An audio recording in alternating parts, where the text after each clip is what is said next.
Okay.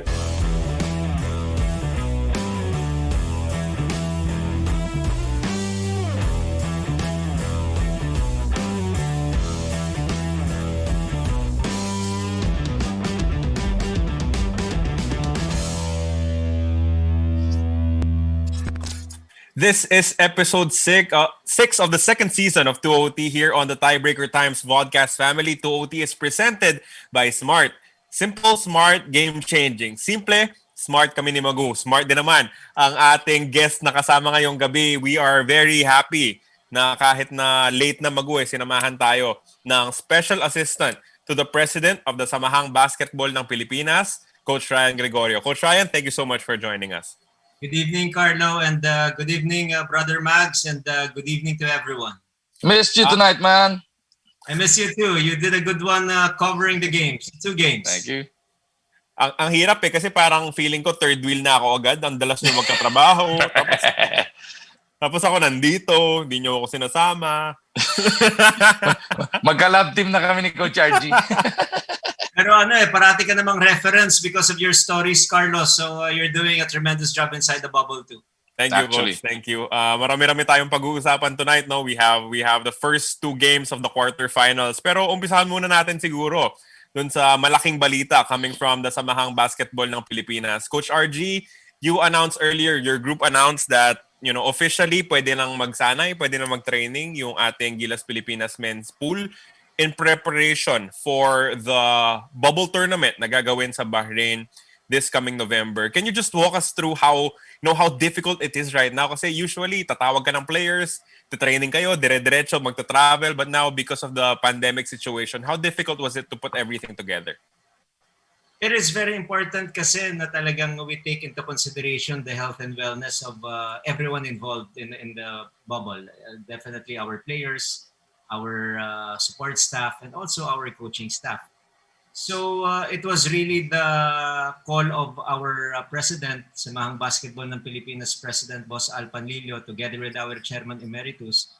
They were the ones who asked for a clearance from IATF and from government agencies, and we were just waiting. So good thing that because of them, eventually we were able to get the necessary requirements for us to have a green light to start practicing again, and also be part of the November bubble in Bahrain. So talagang si Boss Al talaga ang nag-initiate, si Boss Al din talaga ang kumausap sa ating mga kasamahan sa gobyerno para mabigyan tayo ng pagkakataon. 2 bagay kasi yung hiningi natin. Number 1 is to start practicing in the bubble, ito nga sa Inspire in Calamba, and also for us to join this November window in Manama, Bahrain.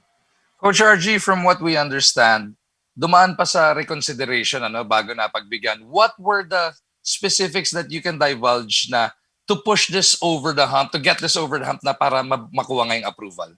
Gano yung safety features ba or paano ba? Yeah, it was really the safety features, the health of our people. We really want to make sure that the bubble is not compromised. So yun ang importante talaga. So when we asked our government if we are allowed, ang unang sinabi sa atin is meron kasi 2 directives yan. Number 1, of course, is yung from the DFA, kung papayagan tayo bumiyahe. And the other one is yung IATF as our agency talaga who is involved doon sa ating COVID fight. So nung unang nag-request tayo, we were waiting for a positive response, but we truly understand where our government is coming from. Wala rin sila talagang primordial concern, kundi mapangalagaan yung kalusugan ng ating mga manlalaro, pati ng mga coaches natin. And now na medyo gumanda na rin, maski pa paano, encouraging na yung numbers natin, the number of spikes, bigyan na tayo ng pagkakataon na mag-represent ulit ng Pilipinas in an international competition. And Magu, from what I understand, yung unang naging rason was that the DFA, did not allow Filipinos to travel to Bahrain yet.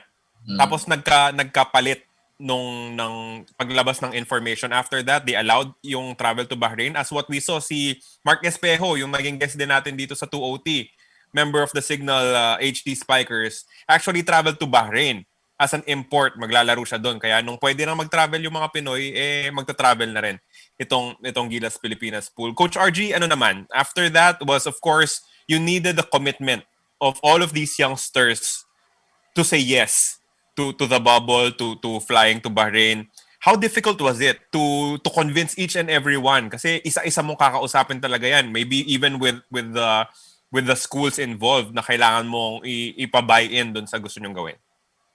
Medyo nag-enlarge na yung group of people that were involved in the formulation of our pool.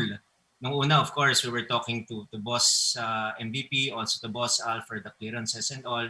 And of course, with the help of Executive Director Sonny Barrios. Nung pagdating naman dito sa formulation ng pool, kasama na dyan si Project Director Tab Baldwin.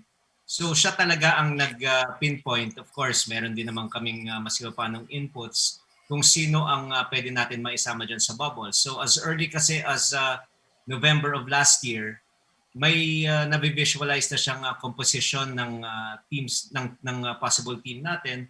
And nadagdagan lang nung mga iba pang mga college players. It was difficult because nung unang fina-formulate namin yung mga pangalan, we started inputting names.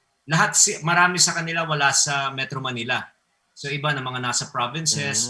But it was really a welcome and encouraging sign for us that the moment we asked for their commitment, it was an automatic yes. So hindi naman naging mahirap yung pagko-convince sa kanila. It's always different when you are requested to represent flag and country. Actually, you don't even want to beg them to join. They volunteered. So maraming mga sitwasyon na kailangan humingi pa tayo ng mga clearance also from respective players. Pero dito, yung college players natin, automatic. They automatically made themselves available for flag and country. Coach RG, you've got 16 in the pool right now. Yung 5 na nasa Gilas Pool na talaga natin. And then you added 11 college guys nga. Marami na nagtatanong, ngayong may mga nakalabas na sa PBA bubble, madadagdagan pa ba yung pool na yan or are you gonna concentrate on these 16 right now? The reality there is when we saw kung gaano yung hardship ng mga PBA players natin inside the bubble for a long time, being away from their families, and also the wear and tear of their, not just the physical aspect of their persona, but also the mental health. Yung bang nakakapagod din na nandun ka, naglalaro all day. There is what you call extended mileage also. So inisip namin nila Boss Al, of course, pati ni Boss MVP and also pati si Coach Tab, na probably this is the best time for us to understand the predicament of our pro players. They will always say yes, again, for national interest. But at this point, mas mabuti na bigyan muna natin sila ng konting pahinga. Masyadong dikit kasi, no eh? Oo. Kung sakaling December siguro, baka makonsider, but this is in a couple of weeks, di ba? Yes, for the next window, I'm sure for February, you know that the best talents in Philippine basketball is still in the PBA. So alam natin yan, and we will always be ready knocking on their doors just to make sure that meron tayong reinforcement. But for this, talagang confluence of events to eh. The timing of our preparation, kung yung pagpasok natin sa bubble at yung paglabas naman nila doon sa kanilang own bubble. And also, of course, we also want to jumpstart our program. We've been trying to come up with a new template, an improved template wherein yung mga PBA players that supposedly naglaro na got drafted by their respective mother teams in the PBA, pero dedicated sila sa Gilas program. Tignan natin kung pwedeng yun talaga ang ating maging plano in the years to come. Coach RG, we've all seen the lineup. Siyempre, yung 5 kasama, Rey Suerte, Allyn Bulanadi, Isaac Go, Matt, and Mike Nieto, as you discussed, yung mga kasama. Pero there are a lot of interesting names in this lineup na kung pwede pag-usapan natin yung iba sa kanila. Of course, the most interesting name would be Angelo Kouame, the student athlete nitong Ateneo Blue Eagles playing for Coach Tab Baldwin. is there even a chance na aabot yung naturalization nito in a couple of weeks to be able to join the team, or is this more to prepare him for the future? Well, it is no secret that si Angelo Kouame talaga will be part of our national team in the years to come. He has agreed to be part of Gilas Pilipinas as our naturalized player. But it's also important na while we are waiting for his papers, it is now in Congress thanks to Senator Sani Angara and Congressman Robbie Puno na talagang doing everything just to make sure that the papers are moving. But for this particular window, we are not sure. I think we are trying to ready Ange come February. So the important thing that we want to do at this point is for him to be part of the system, part of the pool, understand exactly the system that we are trying to implement. And also chemistry will play a big factor. And that is why we included him in the pool because it's an open secret anyway. Might as well utilize him this early as part of our scouting team, for example, and just to be integrated in how we want to do things. This is not just about knowing the X and O's in basketball. The attitude and the character also plays a big role. And you have to get that early on in your practice sessions para lang sigurado you will be able to embrace the kind of team that you want to establish to represent our Gilas Pilipinas in future international competitions. So yun ang malinaw, Carlo, no, na si Kouame, in the process pa rin. Yung kanyang papers, it's been processing for a while, pero hindi kailangan madaliin. Ready sila Coach RG to have Kouame just as yung scouting team or training team just to be ingrained in the group. You're ready to go with the All Pinoy group, huh, Coach RG? Yes, that is really the plan. Some of the things are beyond our control. If there is a magic that we can do for Kouame to be available come November 27, 28, 29, 30, by all means, we're gonna take it. But if not, we understand that there is a process. The government is obviously trying to do everything it can to fast track whatever is necessary. But what is certain is, again, si Kouame will be part of the journey in the long haul, 2023. So yun ang nagbibigay sa atin talaga ng a lot of excitement. Coach Rai, in terms of preparation, gaano kahirap na magsanay ng team without knowing kung sino yung mga kalaban mo talaga? Because Thailand, as we know, yung coach nila nasa US pa yata, hindi pa sila nabubuo bilang team, so no one knows what their lineup will be like. Yung Korea has been, sending out feelers actually that they might actually pull out of the competition altogether. So, how do you target things then? Paano mo paghahandaan yung mga laban without knowing what exactly you're preparing for? But the process that we're doing right now, as instituted by Coach Tab, is the early part really is for the coaches to understand the system of our opponents. So we are just coming in ready against Thailand and against Korea, where the coaches are now watching respective tapes, videos for scouting purposes. So that is the first step. The next step is everyone is just coming off a long break. So it is not like we're just going to roll the ball and let them play right away. No. So what they're doing is they're trying to use individual practices first, meaning weights just to make sure that your body is ready for the pounding, and also a lot of strengthening of the muscles before we even jump to the basketball court. So that is exactly how Coach Tab and the rest of the coaching staff are preparing our team. So we'll work on ourselves first. Of course, there is a mental aspect involved also in how we're going to prepare against our opponents. But those things will be prepared because of tremendous scouting report using videos. But at this point, we want to make sure that the players are ready to play one-on-one, and even 5-on-5 scrimmages after we were given clearance to play. And then the offensive concepts, probably by Monday and in the days to come, we'll work on our offensive system in our defensive schemes. Is it hard? The answer is yes. But it's not that hard if you are focusing on yourself first. And that is our target. We're focusing on getting better individually and eventually getting better as a team.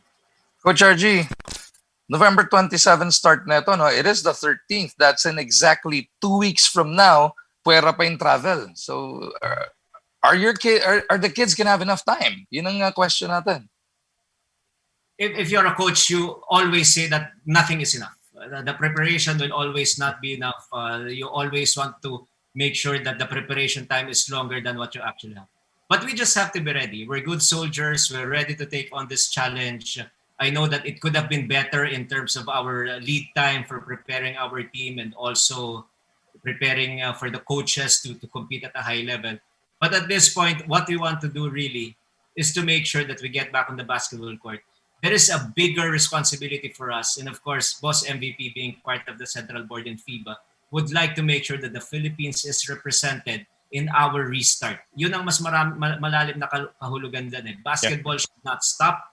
And that is why he was adamant into telling everyone involved in the process to make sure that we can come up with a team that will compete, because FIBA would love us to be part of the restart in November.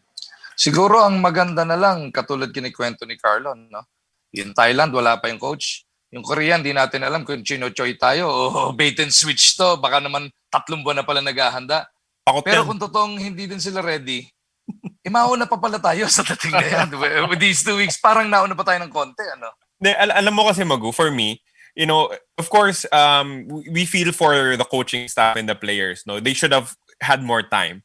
But the situation kasi, if you backtrack, hindi talaga. It was really beyond our hands. I mean, why would you start training without being sure na pwede ka nang lumipad at a certain point? And we did not receive that clearance until, very late, kasi doon nga nagpalit yung nirelease na information from the DFA. So, as Coach Ryan said, you have to make do with what you have. But what's interesting for me is that naka-form yung samahang basketball ng Pilipinas ng napakagandang pool. I mean, these young talented players are some of the future superstars of the PBA. We should talk about some of them. Of course, alam natin yung kalidad nitong si Kobe Paras, and he has played for the Philippine team in the Southeast Asian Games sa paglaro na to.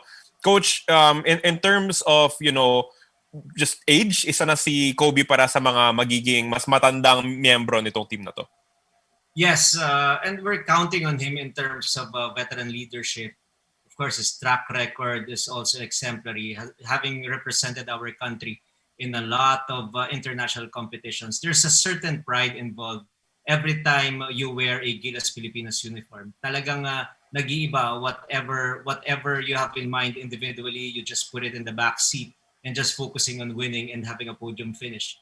At of course, this part of a thinking should always be part of everybody's mental process. Itong si Kobe Paras is one of the best young guys in the Philippines right now, and with the right direction and with the right,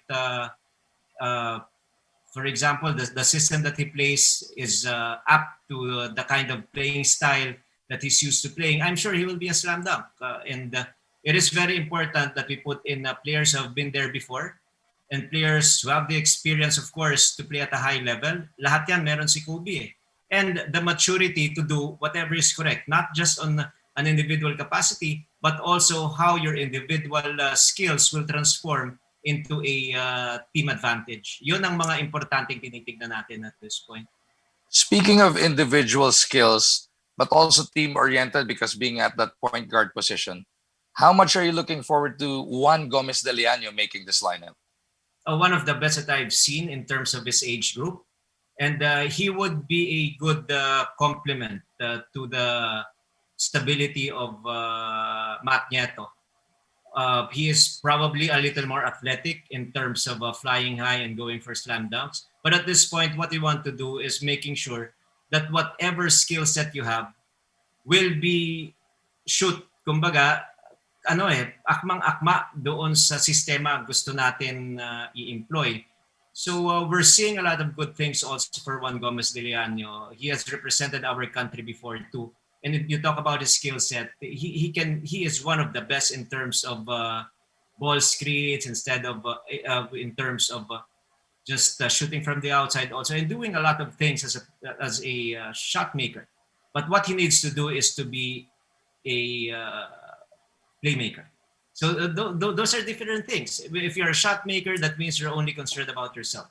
But if you're a playmaker, you also get to involve the other 4 players inside the basketball.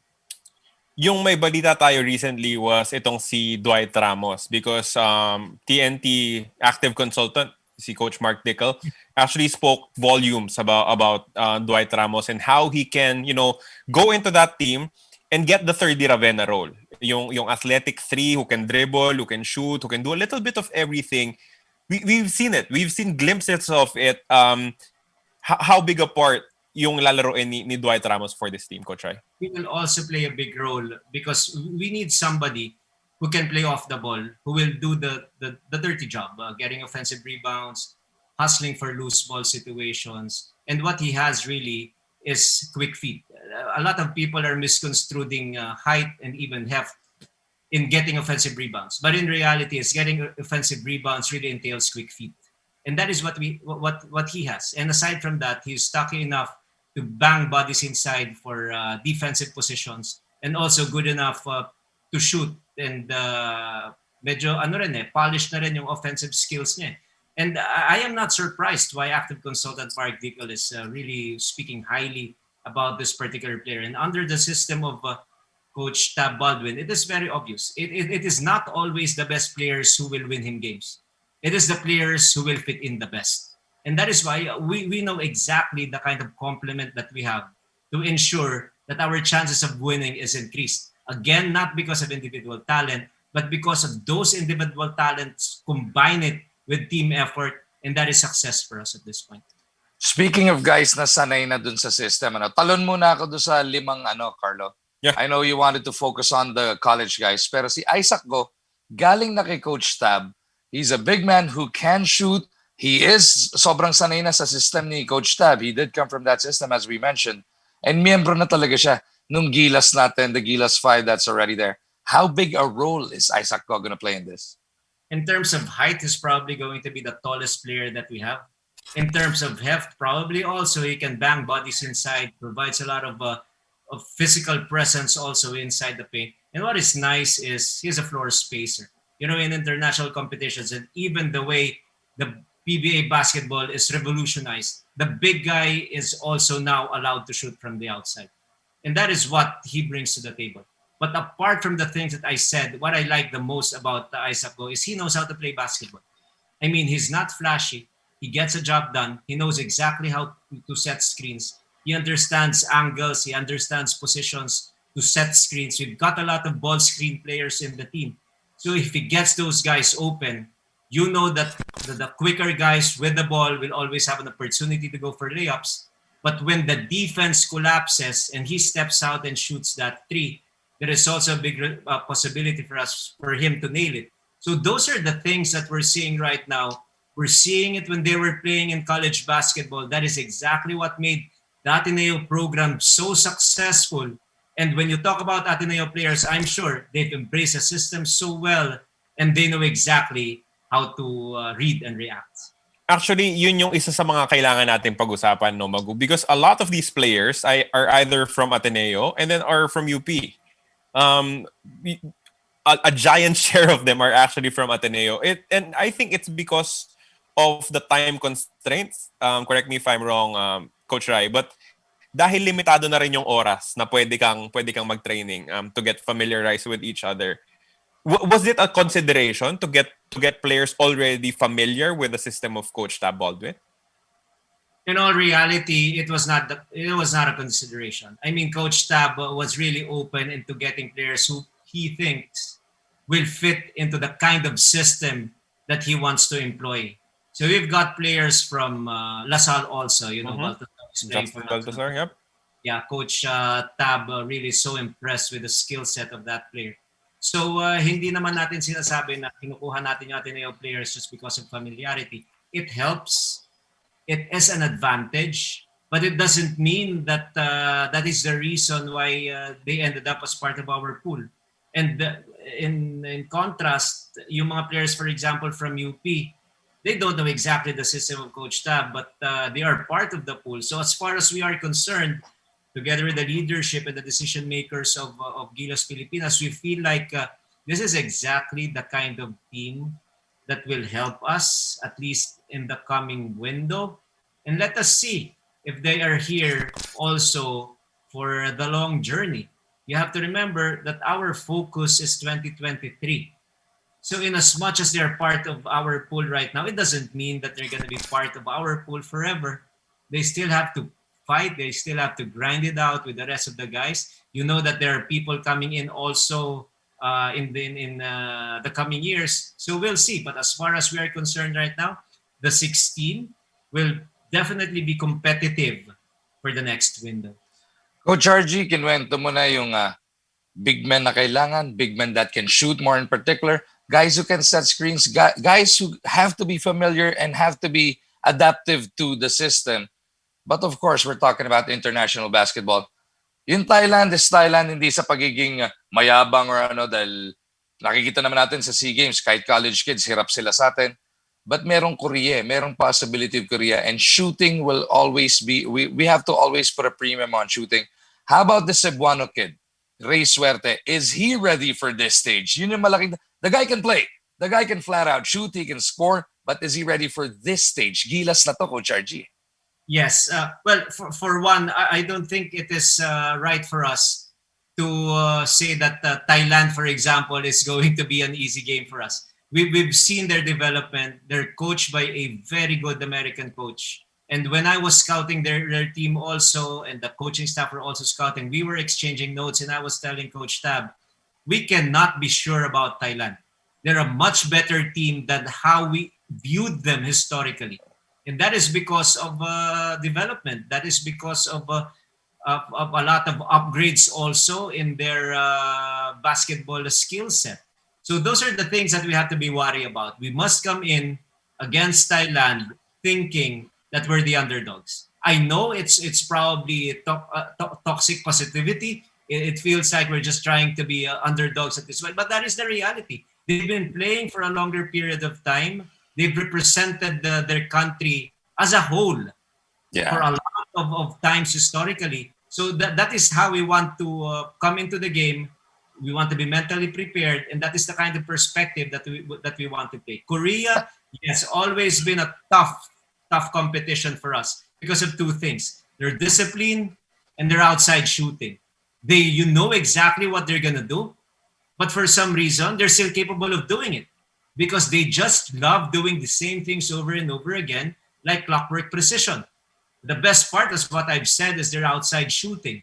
Now for us, Rey Suerte, for example, you know that he was able to perform from Cebu. He played for the very first year under probably the brightest lights that he has ever played under, and still was able to perform. And that is precisely the reason why he was able to get a call up from Coach Tab. And that is the reason why he's part of the pool also. Now, whether he can perform right away, we certainly hope so. Because this is exactly what we've been telling our players. Basketball, the dimension, the lighting system, the goal, and all that are the same. What you need to do is just to probably quiet the noise. Because it's basketball is played the same way. But now you have to play under a different system. Under a system that we feel like is going to be effective for Philippine players. So doon dapat mag-adapt si Rey Suerte because he can do it all. You talk about his offense, di ba? Alam natin, a strong body who can penetrate. Cebuanos are good shooters also. You've seen Pugoy, you've seen Ontiveros, and probably is the next generation. And we're certainly hoping that he'll be good as advertised. Alam ko na, Coach RG, pwede mag-suggest? Mapanood mo sa kanya yung Hoosiers, di ba? Kay Gene Hackman yan. Parehong 10 feet yan, parehong 94 feet yan. Exactly. So yun ang mga challenges ngayon dito. Mas malaki kasi yung at stake. But dun mo talaga this is where you separate the men from the boys eh. 'Di ba? Pag mas malaki na ngayon ang responsibility mo, you have to be more accountable with your actions. Yan. At saka with Thailand, if you have Tyler Lamb in your team, you have a fighting chance. I mean, alam natin yung kalidad nung Tyler Lamb. That is a very good player. And if you have an entire system revolving around his talent, it should be a very good matchup against Gilas. And I guess yung pinoint out din ni Coach RG, tayo binubuo yung team. Sila yung team na yon kahit na nanggagaling sa pandemya, kahit hindi nagpe-prepare, ito pa rin yung magkakasama dati pa. Lamang na lamang kagad yun, di ba? Coach, Coach RG, you were talking about starting out with one-on-ones, with physical conditioning, with weights para lang siguraduhin na matibay na yung katawan. Two of the guys here, I follow closely itong si Allyn Bulanadi at saka si Javi Gomez de Liaño. They put in a lot of work physically. I mean, syempre walang basketball, syempre hindi ka masyadong makakapaglaro, pa-shooting lang siguro. But si Allyn and si Javi Gomez de Liaño work really hard during the entire lockdown period, I think Javi lost like 25 or 30 pounds. He leaned, nagpapayat siya, nagpa-kondisyon. And then it just so happens that he gets into this team. So sigurado, he will hit the floor running with Bulanadi because they're in shape. Well, Javi, I think, has an international height, an international body. If he plays the position that he is used to playing, he will be okay. Now, if he can be a little faster, I think that is a huge upgrade for him. Because at 6'4", 6'5", maybe, you cannot play the 4 and 5 positions. You know that. In international competition, sometimes 6'4", 6'5" guys are point guards. So you cannot go up against a guard if you don't have the quickness. Speed, yeah. Or fast twitch muscles, yung tinatawag natin. So it will be advantageous for him to lose a little weight, work on his quickness a little bit, but at the same time, still remain strong.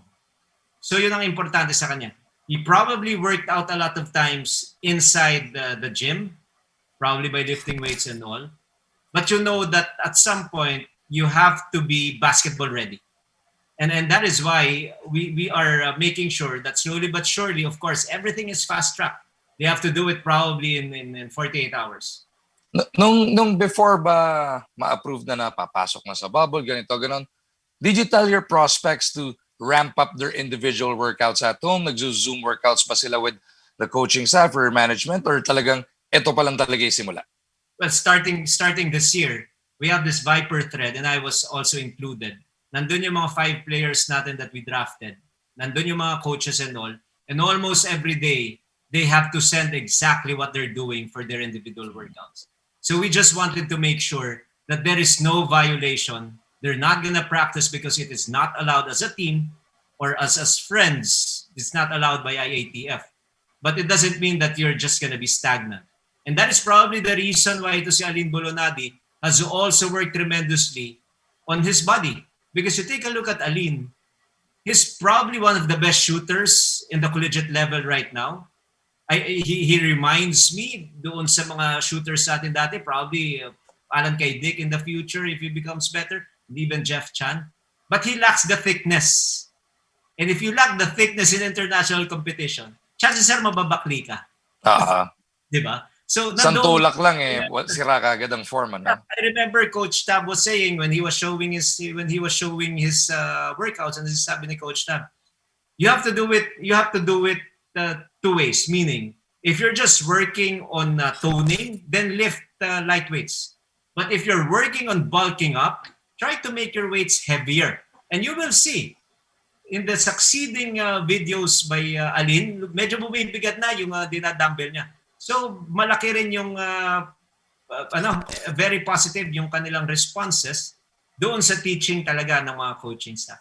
So I expect also Allyn to be able to withstand the banging pagdating sa ganyang high-level competition. Coach, question. I don't know if the SVP is ready to answer this. We know Coach Tab Baldwin will be there. Coach Jongwi Chico will be there. Coach Boyd Fernandez will be there. All champion coaches. Have you guys made a decision sino ang actual head coach? Well, at this point, as we speak right now, that is still being deliberated. But I don't think it is something that will complicate things.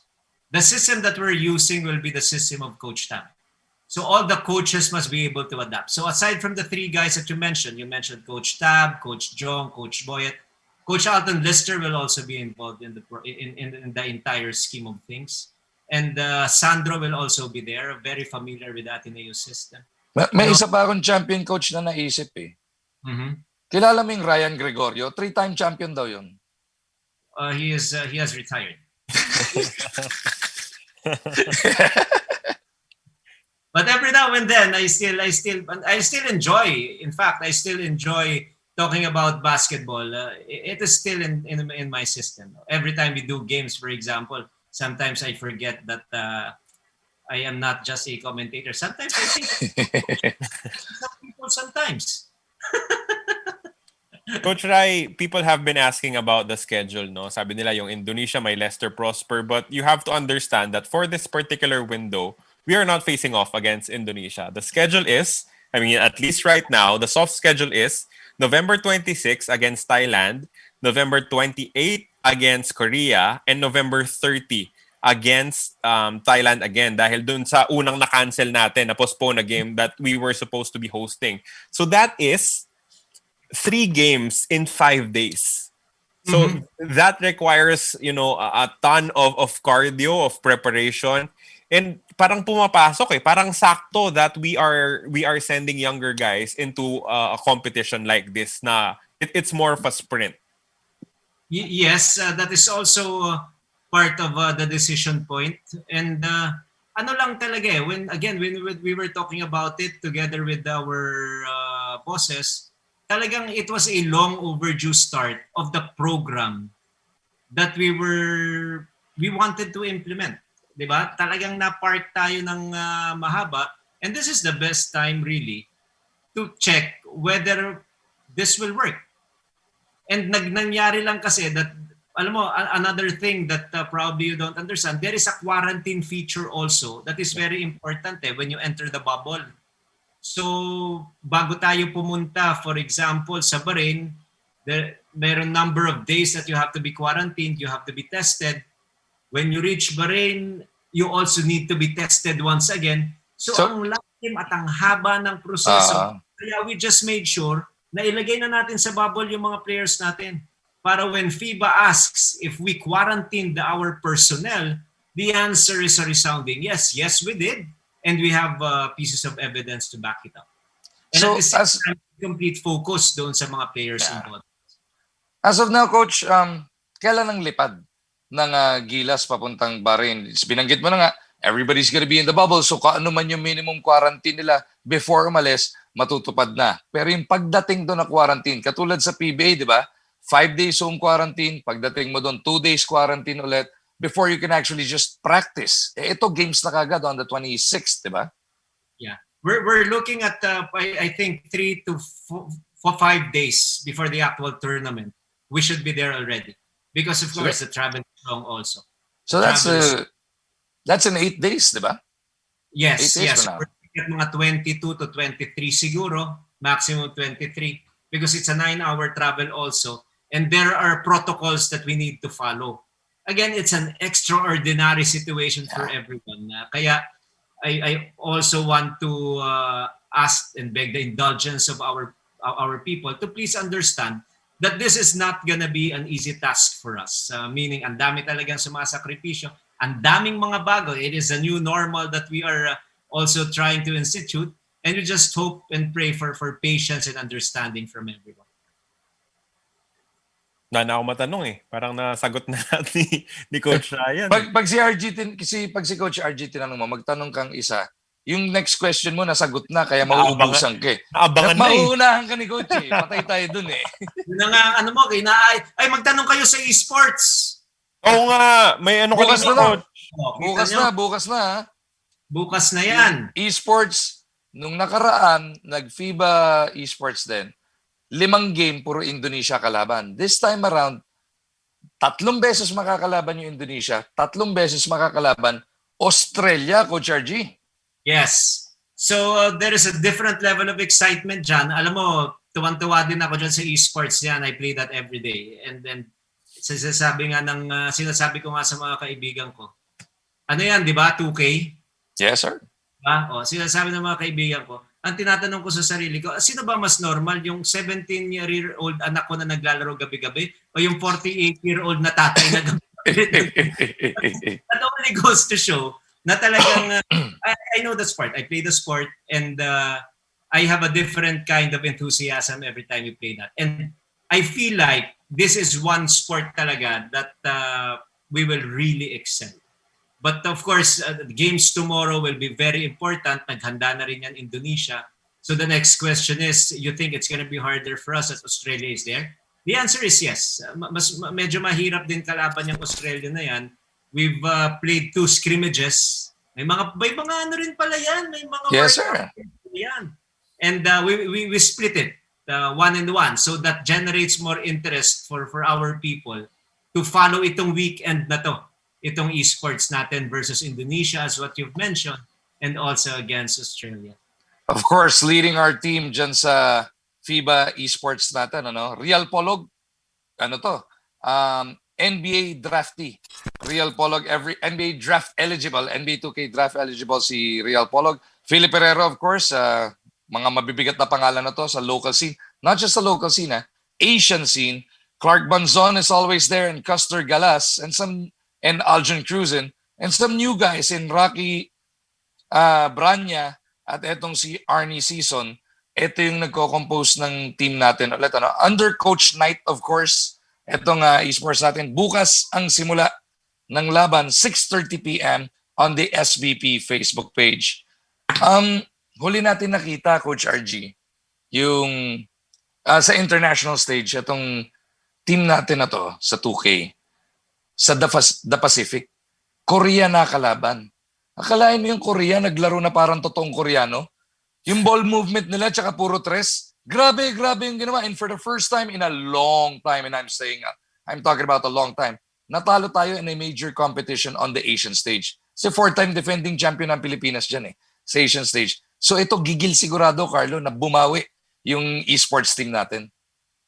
Sigurado dahil they are really supported. The federation supports them so much, yung SBP, and also yung Smart. Talagang grabe ang ini-infuse support dyan on all fronts. Kaya sigurado tayo they are also so encouraged and so motivated to bring us to the next level. Yun naman yun kasi even when I was watching it, di ba? Maano talaga maiinganyo ka talagang manood.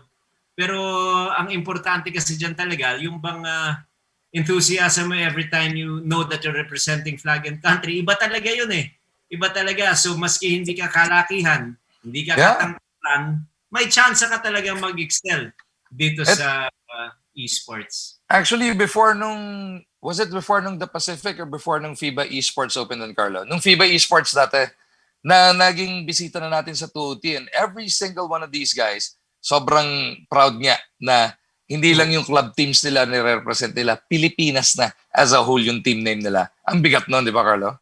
At saka ang sarap din ng feeling, di ba? Parang sa totoong buhay, 5'6 ka, sa 2K, 7'2 ka na shooting na magaling na center. It's really entertaining to watch, and syempre naririnig natin yung boses ni Magu even in esports. We've discussed. Bukas ulit. Yep. Tomorrow we'll commentate rin on, Max? Yes, sir. 3 years na. Walang pinapatawad si Magu, Coach Ryan. Basta Pilipinas, di natin ihindian. Palagi tayong yes. Any team, anything that represents the Philippines, yes kagad tayo. Kaya bukas, yan na naman ang ating susuportahan. Let us flash the schedule one more time para makita ng ating mga 2OT followers kung ano yung mga kailangan nilang abangan. So that is the schedule ng ating kupunan. Again, Indonesia at saka Australia yung magiging kalaban ng ating Gilas Pilipinas esports team. Si Coach Knight Alparaz, syempre, siya yung mamumuno sa ating mga magagaling at mga batikan na manlalaro. So we've spent about 45 minutes talking about esports and of course a long discussion about yung Gilas Pilipinas men's team heading into Manama, Bahrain. I want to remind everyone na bukas po, before the start of the quarterfinals, the second set of the quarterfinals, magkakaroon ulit ng isa pang 2OT episode. Pero Magu, hindi natin pwedeng palampasin ang pagkakataon. Just to clarify, dapat kahapon yon kaso binagyo tayong lahat. Kaya bukas na lang namin gagawin yung playoffs preview namin. At sisiguraduhin namin sa inyo, tama yung isang hula namin. 1 game lang yung Hinebra Ross. Hulaan namin yun bukas. Pero syempre, para ako si RG manghula 100%. Sabi ko nga sa'yo, Magu, hindi naman natin pwedeng palampasin. Na-guess natin yung alternate governor ng Meralco Bolts na hindi natin siya tatanungin tungkol dun sa Meralco Bolts. Coach Ryan, it's been a while since Meralco got to the playoffs. 2014, 2015 yung 15, last year. Of the Philippine Cup, of the Philippine Cup. 14-15 yung huling entry nila into the quarterfinals. Long time coming for Coach Norman Black and the rest of the team. Yes, and again in Meralco, we're just so motivated.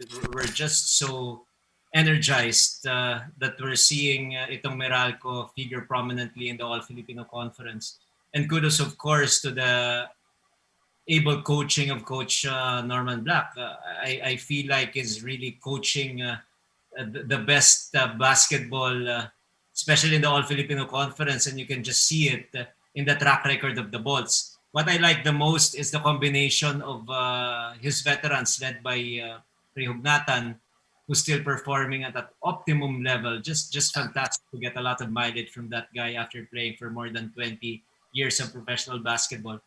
He is one of the best in terms of not just being serviceable, but really being part of the integral rotation and also being productive at that age.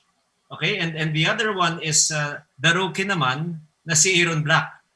Just fantastic the kind of performance that he's been playing in today's game.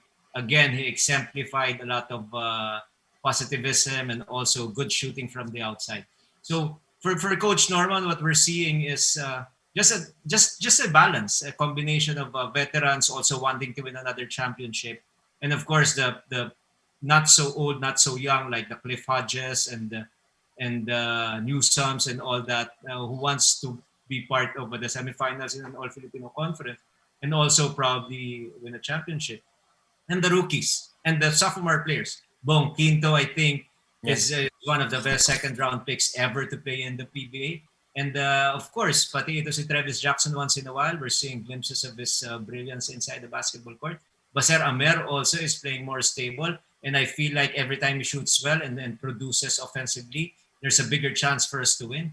And again, I've mentioned Aaron Black, who's been a revelation in this conference. Yeah. So in terms of competition against the defending champs, and I honestly feel this, with the injuries that they're experiencing, I think there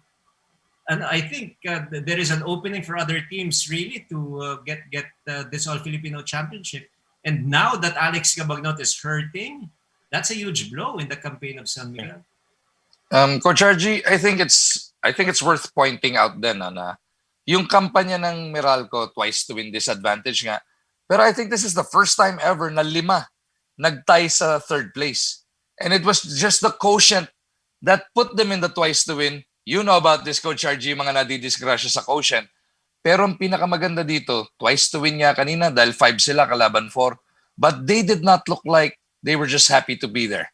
They were on a mission. Right from the get-go, Coach RG, iba yung fire na pinakita ng Meralco. Again, what I like about the way they approached the game is first they said, this is a best-of-3 series. And we're down 0-1. So that alone can change the mindset. Instead of fear, you become hungry because you know it's a do-or-die game for you. Now, if you tie a best-of-3 series and make it 1-1, all of a sudden, there's no advantage. And yung momentum pa. Momentum is on your side and your confidence level is at an all-time high. And I've always said this, purpose is more important than need. There was a need for San Miguel to win it one time for them to get their 7th championship. But there's a purpose for Meralco to win one, to stay alive. So that is how important that game is for Meralco. And now, they just want to make sure that they keep on playing and stay longer inside the bubble. And this is their best chance. Magpahugot lang the last time that Meralco entered the Philippine Cup playoffs, they ended the dynasty. 2014-2015, pumasok sila sa quarterfinals, eliminated Pure Food Star, ended that 4 championship reign of Coach Rimco. Now they're back in that kind of situation, one game to dislodge the 5-time defending champions ng Philippine Cup.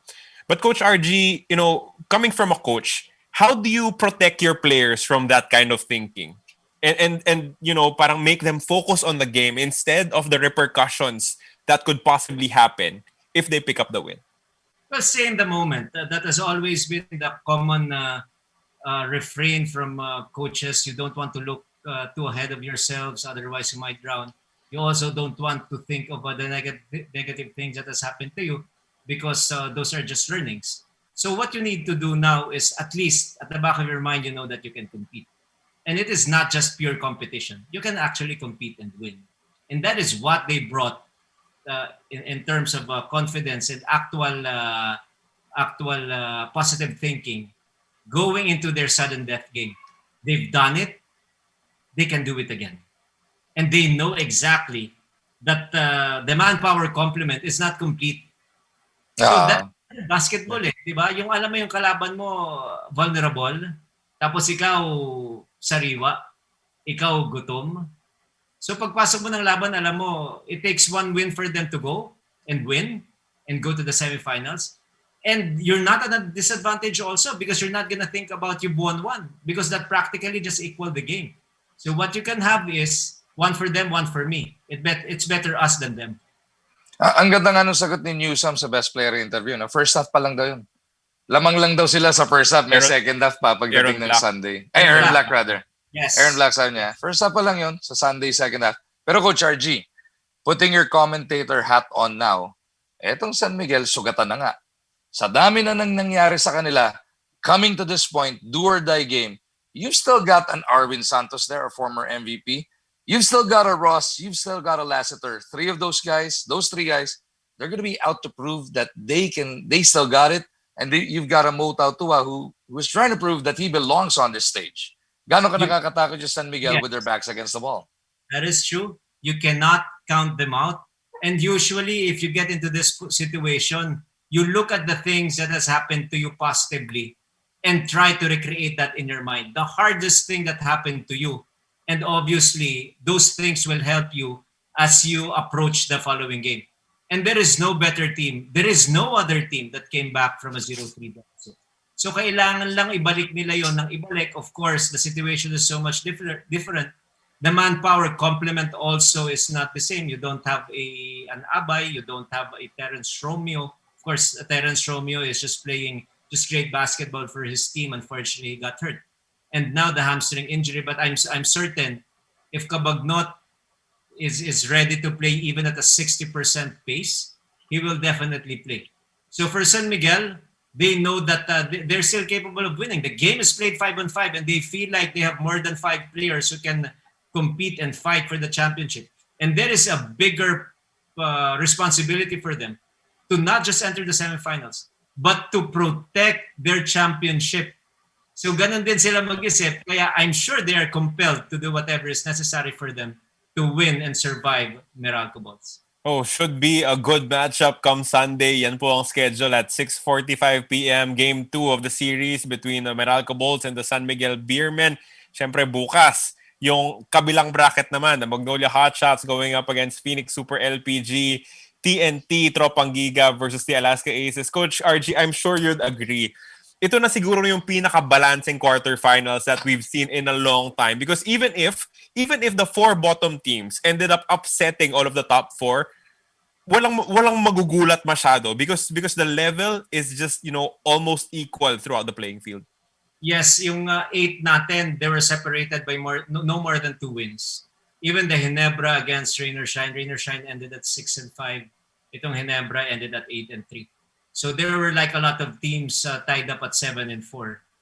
And you are correct. This Phoenix, for example, versus Magnolia, you cannot really put yung one team, even if you're Phoenix, at a huge advantage. No. Especially if you're going up against a determined Magnolia Hotshots. Given up for dead. They started the conference 1-4. Yeah. 1-4, and all of a sudden they are now 7-4. That's unheard of, winning 6 straight games, diba? Against quality teams.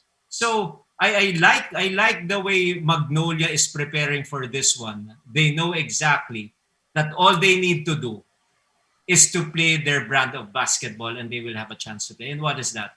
Constant hounding, constant ball pressure, making sure the passing lanes are covered, making sure they make it miserable for the opposing team to execute their offense.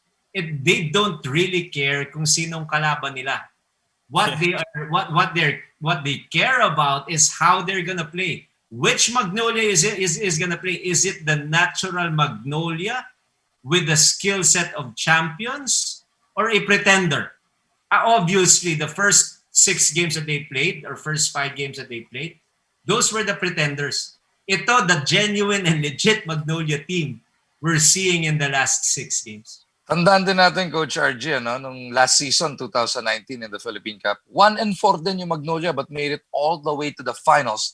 just to bow to San Miguel. At bago ka magtanong tungkol sa TNT Alaska naman, Carlo, meron tayong shoutout. Baliktad hindi nagpa-shoutout. Nagsha-shoutout sa guest natin. Hi, roommate Ryan from Coach Nash Racela. Oh, such a dear friend. Coach, roommate, relax ka lang. I'm sure you're gonna be better in the next conference. Keep up the faith, man. Tsaka nakauwi na si Coach Nash. Coach Nash, kumusta ka dyan sa labas? Si Carlo, nasa loob pa. Nakakasama kasi natin si Coach Nash maglakad-lakad dito sa Quest paminsan-minsan. Kaya namimiss din natin kakwentuhan. Si Coach Mark Solano ng Samahang Basketball ng Pilipinas is also watching, Coach Ray. Pati si dalawa lang ang boss ko dyan si Mark Solano at si ex-Gubat. O nang uutos sa'yo, Coach? Dalawa.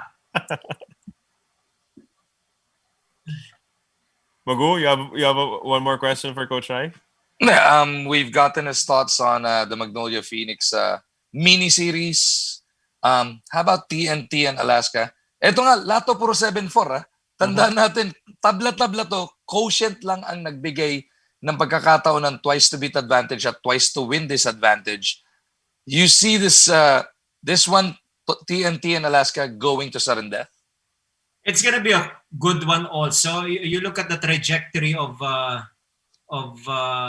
TNT, for example. They won 5 straight games. But in the last 6 games, they're 2-4. But there were games wherein they played their key players limited minutes, and Jason Castro also did not even play in their last game. So it is important for them that they were able to rest their key gunners as they go deep into the playoffs. And of course, I'm talking about Jason Castro.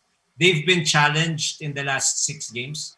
Again, losing 4 out of their last 6. But still, I still look at them as one of the contenders in this conference. But they should not be sure about Alaska also. Remember in their very first game against Alaska, Alaska erected a 17-point lead in the second quarter, 32-15. I still remember that. And after that, Jason Castro just took over. But it was a close game all throughout. It had to take the heroics of RR Pugoy to score 45 points for them to find ways to win. For Alaska, they exactly like their progress. With Coach Carriazo, with the players that they have, a lot of new faces, but still building and playing the real character of an Alaska ace, for example. So those are the positive things that they're looking at. And they're going to focus on defense also in order to have a chance against TNT.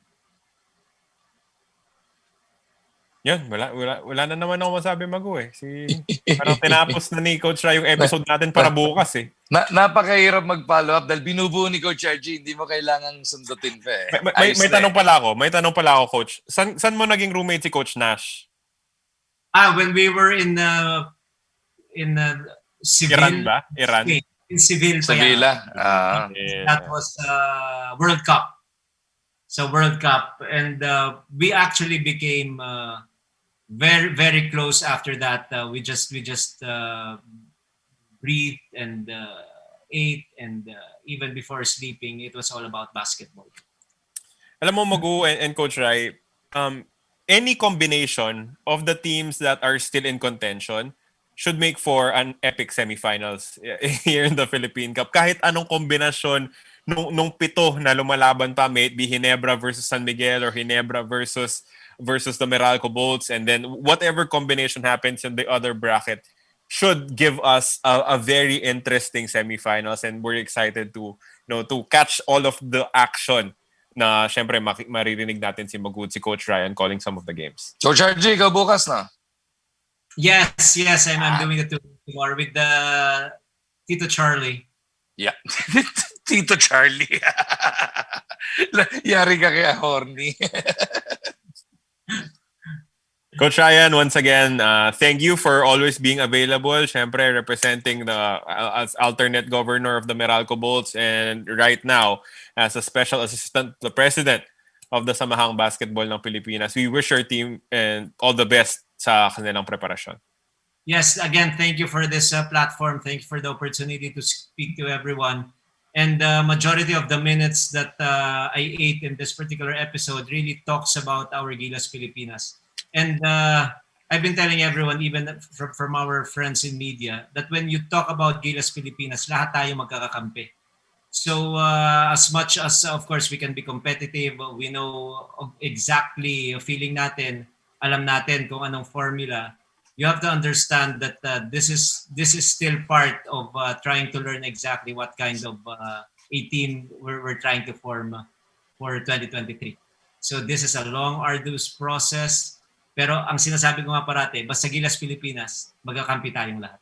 Yan. Diyan sa puntong yan, tatapusin na po natin ang episode 6 of 2OT. Again, this is the second season of 2OT under the Tiebreaker Times Vodcast family. 2OT is presented by Smart. Simple, smart, game-changing. Smart, simple, kami ni Magu. And for Coach Pati si Ryan Coach Gregorio, RG. pati si Coach RG, syempre naman. For Coach Ryan Gregorio, for Magumar John, ako po si Carlo Pamintuan. Again, we'll see you tomorrow right before the start of those two quarterfinal ball games before po mag-umpisa yan mag-online tayo ni Magu just to discuss those further. Around about 2:30. We'll be on at 2:30. Mga ganon. Before mag-start. Para We'll ma-discuss send it na out. natin. Yung mga hindi na pag-usapan ni Coach Ryan, kukunin na lang namin ni Magu. So magandang gabi po sa inyong lahat. We'll see you tomorrow. Ibig sabihin, wala na tayong pag-uusapan. Binanggitan ni Coach RG. Thank you.